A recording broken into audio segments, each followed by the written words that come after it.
यहाँ पे क्लियर हो चुकी है और इसी हिसाब से हो चुकी है। चेक मिलते हैं लेकिन हमारे टाउन में हमें वो बाय हैंड कैश मिलता है। अच्छा 55 बोल रहे हैं, कभी ये 60 बोल रहे हैं, इनका कोई दीनमान नहीं है।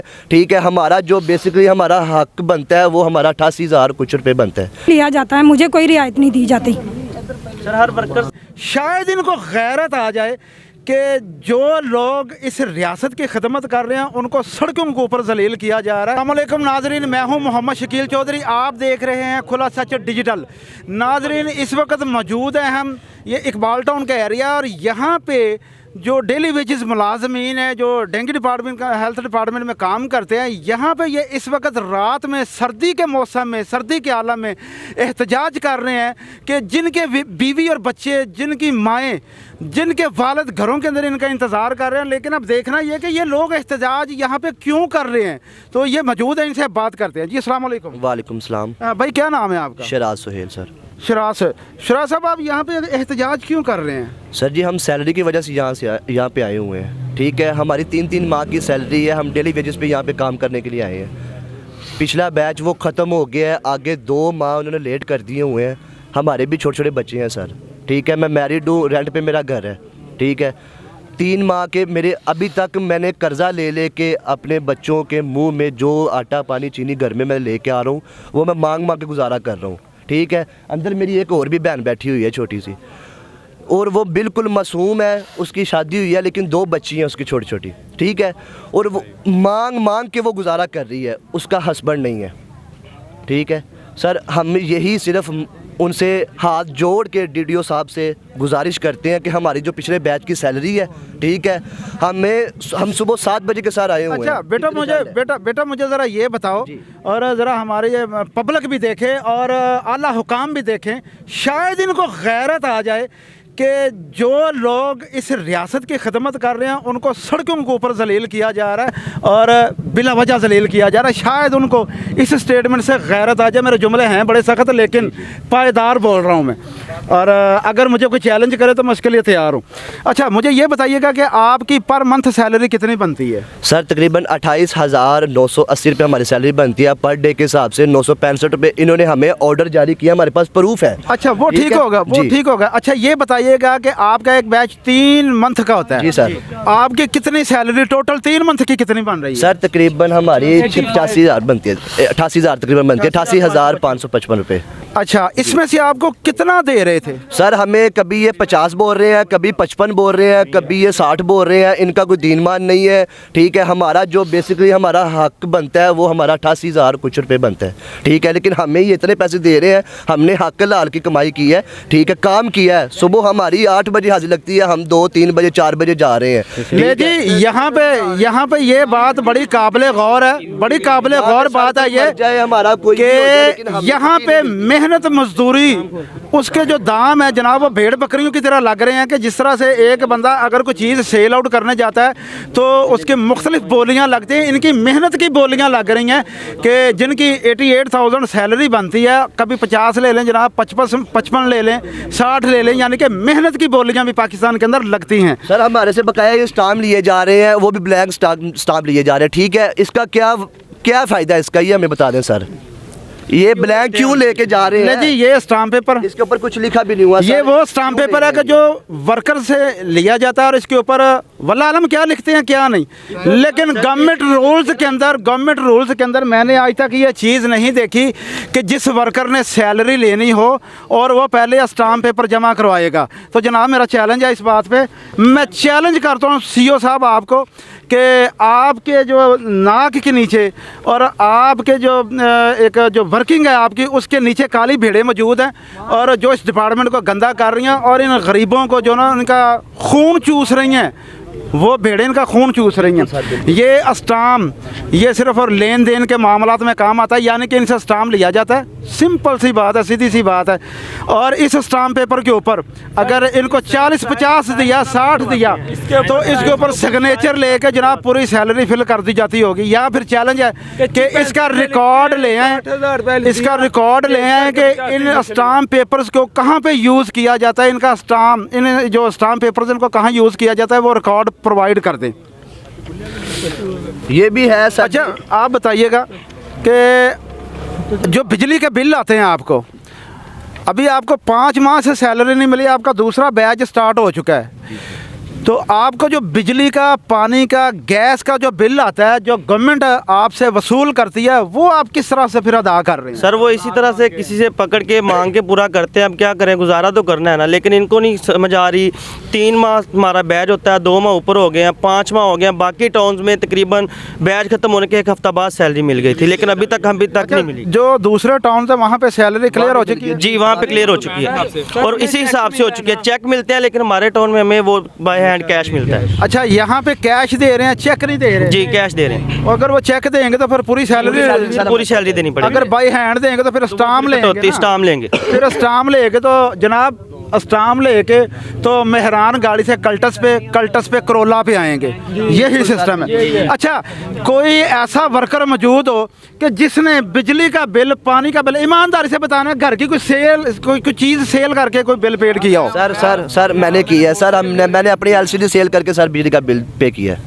हमने घर की एलसीडी सेल करके सर। अच्छा, अभी तो कुछ और भी सामान है। और मेरे ऐसे भाई कि जिन्होंने अपने बच्चों की स्कूल की फीसेस भी नहीं दी। मैंने 60,000 रुपया, 80,000 रुपया लोन लेके उसको ट्रस्ट के ऊपर 60,000 रुपया बच्ची की फीस जमा करवानी है और 80,000 रुपया मैंने कर्जा उठाया, उस पर 20% एक्स्ट्रा दे के।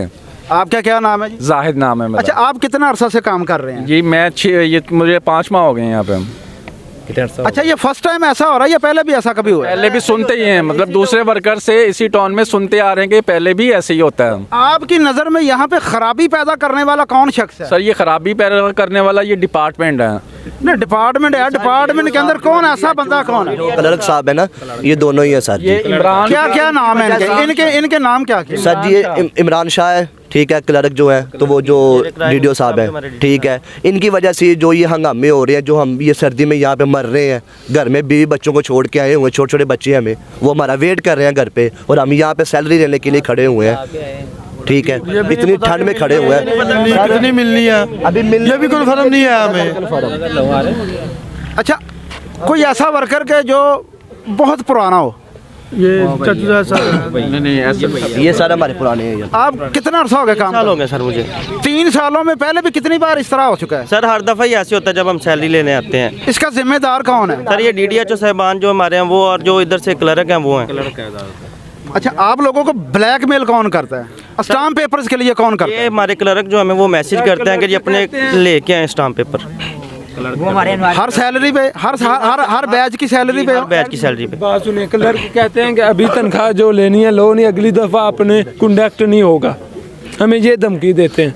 अच्छा, यानी कि ये कहा जाता है अगली बार आपको बैच में से निकाल दिया जाएगा अगर आप लोग ये इस सैलरी को एक्सेप्ट नहीं करेंगे। जी ऐसी बात। तो बेटा, आप लोगों ने कभी एप्लीकेशन फाइल नहीं की? सर कितनी बार की है, कोई नहीं होता। इसका रिकॉर्ड प्रोवाइड कर सकते हैं हमें, जो आपने एप्लीकेशन फाइल की हैं? नहीं सर, वो तो नहीं अभी है हमारे पास। नंबर है सीएम हाउस की तरफ से, हमारी तरफ से हमें एक दफ़ा सुबह 8 बजे 9 मुहर्रम वाले दिन, जब नेटवर्क भी नहीं था, तब हमारे पास क्लर्क आया और उसने पूरी की पूरी यूसी उड़ा दी है। उस दिन सर पूरा यूसी टर्मिनेट कर दी। मसला ये था कि नेटवर्क ही नहीं जा रहे थे। अच्छा, मुझे जरा ये जो टर्मिनेट कर दिया था, मुझे जरा वो थोड़ा सा बताइएगा। सर हमें ना सुबह 8 बजे का टाइम होता है, हम लोग पार्क में आते हैं। उस दिन हम लोग 5 मिनट लेट हुए, 8:05 पे। पिक हमारे ग्रुप में शेयर हो ही नहीं रही थी क्योंकि नेटवर्क नहीं चल रहे थे। 9वें मुहर्रम को नेटवर्क बिल्कुल नहीं चल रहे थे। इमरान क्लर्क, वो पिक भी हमारे पास पड़ी हुई है, रजिस्टर के ऊपर से सारे नाम उड़ा के चला गया। वो 1 दिन की हमारी सैलरी का, 3 दिन की वो सैलरी का नुकसान किया उसने, 5 दिन। और उसके बाद हमारे अच्छा, एक मिनट मैसेज आया हुआ है। ये इससे पहले थे डॉक्टर हमीदुल्लाह साहब, करप्शन डॉन के नाम से Riyaz Nazeer junior computer operator. Daily wages की 900 सामियाँ थी, जिस पर 600 बंदा भर्ती किया गया। 965 के हिसाब से पर डे सैलरी थी, जिसमें से दिन की करप्शन 28,95,000 बन रही है। अच्छा, अब यहाँ की जो करप्शन है, जरा उसको भी थोड़ा सा अया कर ले। उसी की बात करिए बेटा। अब जो मौजूदा करप्शन और इसको अया करें। अच्छा, टोटल कितने लोग हैं कि जिनकी सैलरी इस वक्त ब्लॉक है? सर टोटली टाउन की ब्लॉक है सर, पूरा टाउन सारे ही बना। हाँ, तक इसके अलावा 19 यूसी और 19 यूसी की ही ब्लॉक है। 19 यूनियन काउंसिल। जी सर, 19 यूनियन काउंसिल की ही ब्लॉक है। ये हमारी प्यारी बहन है, ये बेटी देख लें, इनकी छोटी सी मासूम बच्ची है, हस्बैंड भी इनका नहीं है। बेटा, आप यहाँ पे इस वक्त क्या कर रहे इतने रात को? हम अपनी डेंगू की पेमेंट ही लेने आए। तो बेटा क्या कहते हैं ये? यही कह रहे हैं कि आज नहीं, कल नहीं, परसों, इस तरह आगे दिन निकलते हैं। इनके घर कमाने वाला कोई नहीं है, हस्बैंड इनके फोत हो गए हैं। आपके हस्बैंड नहीं है? जी नहीं है। तो बेटा अभी आपकी सैलरी कितनी बनती है एक बैच की? हमारी 85 बनती है, 88,000 में 88, 88 या 85 तक बनती है। तो कितने दे रहे हैं? हम अभी तो हमें मिली नहीं, मुझे तो मिली नहीं, लेकिन जो लेकर गए वो बता रहे 55 या 50 तक दे रहे हैं। इतनी दे रहे हैं? हाँ जी। ले जी, यहाँ पे भी लम्हा फिक्रिया है कि ये कौम की बेटी हमारे लिए गैरत है और इस गैरत को सड़कों के ऊपर जलील किया जा रहा है। तो जनाब ऐसे बंदों को सीटों के ऊपर रहने का, दफातर के अंदर काम करने का और इन अवाम के टैक्सेस से फैसिलिटीज़ लेने का कोई हक नहीं है कि जिनको गैरत से कोई सरोकार नहीं है और किसी तरह से भी वो इस चीज़ को मुनासिब नहीं समझ रहे कि ये हक तलफी हो रही है, वो समझते कि बिल्कुल जायज़ है। अच्छा बेटा आप ये बताइए कि आपने इन जो 3 महीने या 5 महीने हैं आपने ये गुजर बसर कैसे किया, क्योंकि आपका कमाने वाला कोई नहीं? बस मैं ससुराल में रहती हूँ, वही अफोर्ड कर रहे हैं मेरा खर्चा, कोई भी मेरा नहीं है जरिया आमदनी। तो क्या आपसे भी बेटा स्टाम्प पेपर लिया जाता है सैलरी के वक्त? मुझसे भी लिया जाता है, मुझे कोई रियायत नहीं दी जाती। सर हर वर्कर से सैलरी लिया जाए, लेडीज है, जेंट्स है। अच्छा अभी अंदर मुझे बताइएगा कि अभी अंदर आपके कोई आला हुकाम जो है या जो आला आपकी जो क़यादत अथॉरिटी है वो अंदर कोई बैठे हुए हैं, कोई मुज़ाकरात हो रहे हैं? एसी साहब भी हैं, SHO साहब भी हैं, DDHO साहब भी हैं। एक मिनट बेटा, एक मिनट ज़रा। अच्छा मुझे ये बताइएगा कि ये आपस में मीटिंग कर रहे हैं कि आपका भी कोई बंदा अंदर बैठा हुआ है? यहाँ से कह के गए थे कि आप लोग आ जाए, 5-6 लोग आए, हम आपकी बात सुनते हैं, लेकिन जब हम अंदर गए तो हमें DDHO साहब के ऑफिस में जाने की इजाज़त नहीं दी गई। नहीं, यानी कि अभी आपस में पुलिस वाले धक्के मार रहे हैं हमें कि अंदर क्या लेने जा रहे हैं अंदर। वो हम अगर कोई एक बंदा एक्स्ट्रा अंदर जा रहा तो वो हमें धक्के मार के बाहर निकाल रहे कि आप बाहर जाएं, अंदर मीटिंग हो रही है। मीटिंग कौन सी हो रही है? मुझे मेजर जो बात है, मेरी मेजर बात ये है कि आप लोगों का कोई बंदा, कोई आपका नुमाइंदा अंदर मौजूद नहीं है जिससे बातचीत हो, या आपस में बैठ के बात कर रहे हैं? सर आपस में बैठ के कर रहे हैं। हमारे यूसी का कोई भी किसी टोन का कोई भी वर्कर अंदर नहीं बैठा हुआ। नहीं जनाब, SHO साहब बैठे हुए, AC साहब बैठे हुए, पंजाबी च कहते हैं आप ही चोर थे आप ही फैसला। ये जनाबे वाला इनके अंदर एक बंदा बेचारों का मौजूद नहीं है और अंदर फैसला हो रहा है और मज़ाकरात किसी से होनी है, सैलरी किसको देनी है? अच्छा आप मुझे बताइएगा कि आप आला हुकाम से क्या कहना चाहेंगे? हम ये चाहेंगे कि हमारी सैलरी मिल जाए, हमें टाइम से मिल जाए, करे हमारा अपना कुक मिल जाए। इन्होंने सर अपने अकाउंट में पैसे ट्रांसफर करवाए हैं DDHO साहब ने, वो अपने अकाउंट में कैसे क्यों ट्रांसफर करवाए हैं, हालांकि प्राइवेट अकाउंट में करवाए हैं अपने। अच्छा आप DG एंटी करप्शन से क्या कहना चाहेंगे, क्योंकि इस मैटर को अब एंटी करप्शन डिपार्टमेंट डील करेगा, इस पे आप क्या कहेंगे, उनको क्या पैगाम देंगे? सर जी हम उनको यही पैगाम देंगे कि ये करप्शन कम करें, आपकी मेहरबानी है, गरीबों का हक मत खाएं, गरीबों का हक, इतना हक खा के क्या करना है, इतना हराम मत खाएं। हम जैसे गरीबों को उनका एहसास करें, मत खाएं, ये माफ़ी आया हाथ जोड़ के इनको कह रहा हूँ मैं। हमारे छोटे छोटे बच्चे हैं, उनका आने वाला जो फ्यूचर है उनको तबाह मत करें। हमारी सिर्फ ये एंटी करप्शन से दरख्वास्त है कि इन करप्शन करने वालों को जल्दी पकड़े, इनको सलाखों के पीछे भेजें, इनको पता चले इनके भी जो छोटे बच्चे हैं, बीवी है, रोड पे आए हमारे जैसे हम आए हुए हैं सर्दियों में, हमारे बच्चे पीछे बैठे हुए हैं, वो उनको क्या पता कि बाप क्या कर रहा है बाहर। अभी हमारी बहन आई थी बाहर, आपने देखा ही होगा, उनका कमाने वाला भी कोई नहीं है, वो बेचारी यहाँ पे जलील हो रही है। इतनी सर्दी में 12 बजने का टाइम है, घर में भी कोई नहीं है, 2 बेटी अंदर लेके बैठी हुई है, उन जैसी और भी बहुत लेडीज़ हैं अंदर। आप आला हुकाम से आप क्या कहेंगे? सर हम यही कहेंगे कि हमारे साथ इंसाफ किया जाए और ये जो करप्शन कर रहे हैं इनके खिलाफ सख्त से सख्त कार्रवाई की जाए। ले जी हमारे साथ इंसाफ किया जाए और जो करप्शन कर रहे हैं उनको नकेल डाली जाए और ये धरने, ये एहतजाज जो नाजायज़ करवाए जा रहे हैं और इस वक्त जो इनके सैलरियों को, इनकी तनख्वाहों को जो चूना लगाया जा रहा है उसको रोका जाए और ये करप्शन बड़ी ज़ोरों शोर, गुंडागर्दी और बदमाशी के साथ जारी है। और यहाँ पे जो डेंगी वर्कर्स हैं जो एहतजाज कर रहे हैं, उनका कहना यही है कि खुदारा हमें इंसाफ दिया जाए। कैमरामैन सैयद मुर्तज़ा के साथ मोहम्मद शकील चौधरी, खुला सच न्यूज़, लाहौर।